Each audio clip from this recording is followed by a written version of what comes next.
to our last and saddest video. Sad, the class is ending in sad because of what we talk about with David. But let's start out with when he's still having some of his days of glory. David, you read in chapter 8 that David starts to defeat all sorts of people.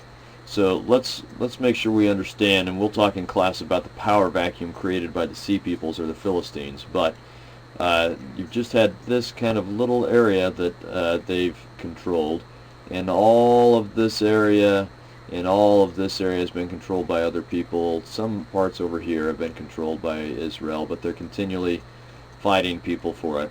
And it's under David that they finally start to defeat the Philistines, and for the most part will finally control. And so he starts to defeat the Philistines and all the Canaanites in this area. The Syrians and the Ammonites he's leaving alone, but he defeats the Edomites and all this area. So he's creating a true empire.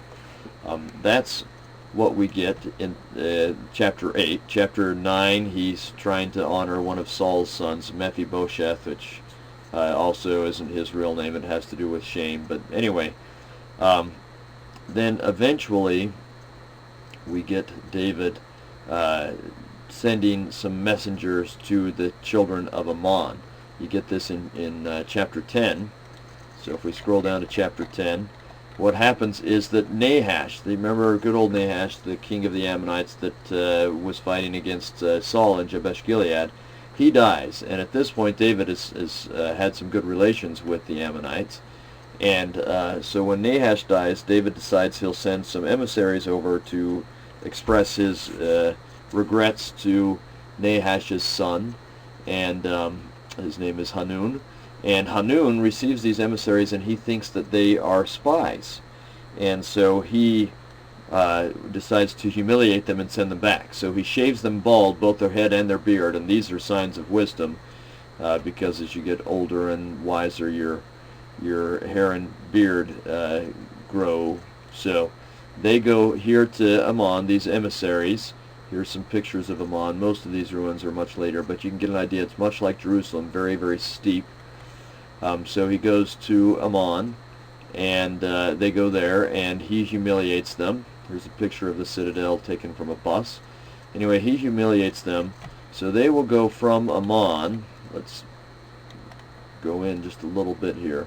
They'll go from Ammon down to Jericho, which is right here. So this is way up. You go down several feet. This is about 2,500 feet above sea level. It's about 1,000 feet below. Jericho's about 600 feet below. So they go down here and climb back up, but they're too embarrassed and ashamed to come back to their people in Jerusalem. So they stay in Jericho until they can build or regrow their hair and beards.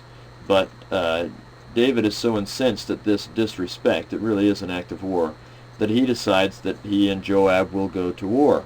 And what happens is when the Ammonites hear that he's going to come to war against them, and this means it's a new step in the power of Israel. They're not just taking over this area, they're going to start to take over other areas on the other side of Jordan. The Ammonites ally themselves with the Syrians. So here are the Syrians all around here, and they ally themselves with the Syrians. So now David really has a true two-front battle. And the Assyrians gather themselves together right here in this area. Well, to begin with, they're up here. And Joab gets his brother, and he says, let's go to battle. I'll face these guys. Let me see. I can't remember who's going to face who. Just a second. Okay, so he says that he will face the Syrians, and his brother will face the Ammonites. And so the battle with the kind of surrounded, and he says, if I have problems, you come help me, and if you have problems, I'll come help you. In the end, the charge against the Syrians is so ferocious that the Syrians all run away, and they're able to concentrate on the Ammonites. So the Ammonites withdraw into Ammon. That's where the modern-day capital of Jordan gets its name, Ammon, from the Ammonites. They all withdraw into there, and so you have a new game starting, and we'll start with that new game with the next video.